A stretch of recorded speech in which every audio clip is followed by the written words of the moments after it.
মানিকগঞ্জ শহরের একমাত্র শিশু পার্কটি আজ অবহেলায় পরিত্যক্ত অবস্থায় পড়ে আছে।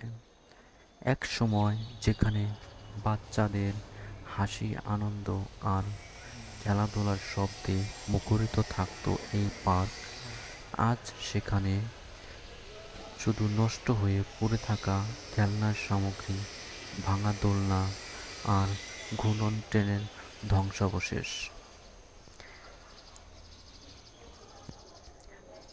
পার্কের চারপাশে জঙ্গল হয়ে গেছে, আগাছায় ঢেকে গেছে পথঘাট। এ সময় এই অবস্থায় কোনো শিশু এখানে খেলতে এসে নিরাপদ নয়। সাপ, পোকামাকড় এবং নোংরা পরিবেশে তারা যে কোনো সময় আক্রান্ত হতে পারে। এক সময় আমিও এই পার্কে খেলাধুলা করেছি,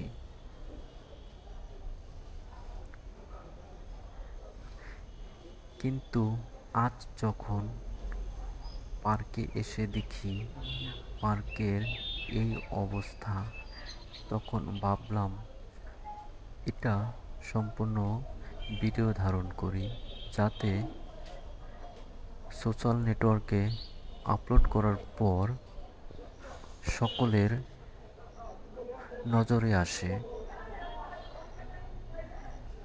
পার্কের বিভিন্ন পশু পাখির স্থাপনা ভেঙে পড়ে আছে, খেলনার দোলনাগুলো ভেঙে পড়ে আছে, চারিদিকে আগাছাগুলি প্রকৃতির নিয়মে বেড়ে উঠেছে।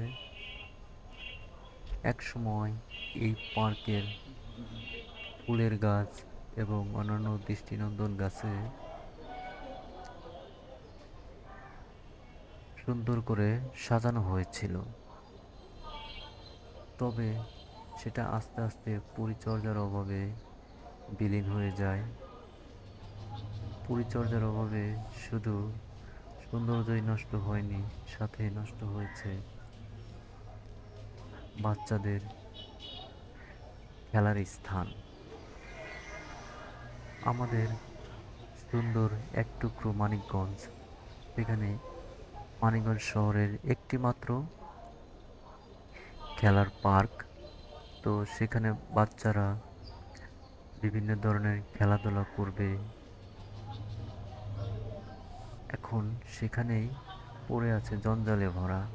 দেখার নেই যেন, বা অনেকেই দেখে হয়তো কিছু বলতে পারে না, তাই আমি ভাবলাম এটি ভিডিও ধারণ করি।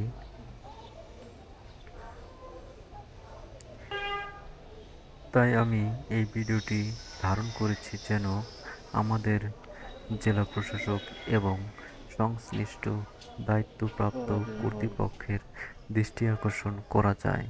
আমরা চাই এই পার্কটি আবারও শিশুদের জন্য উপযোগী করে তোলা হোক। পার্কের পরিষ্কার পরিচ্ছন্নতা, খেলনার সংস্কার ও নিরাপত্তা নিশ্চিত করা হোক।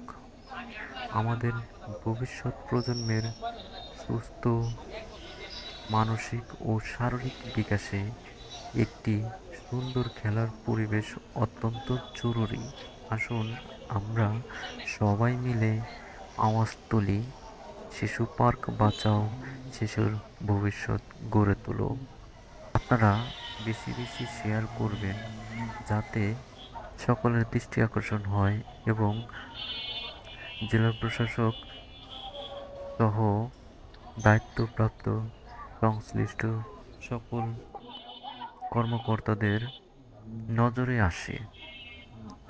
আমরা চাই আমাদের ভবিষ্যৎ প্রজন্ম সুন্দরভাবে বাঁচুক। ধন্যবাদ সকলকে।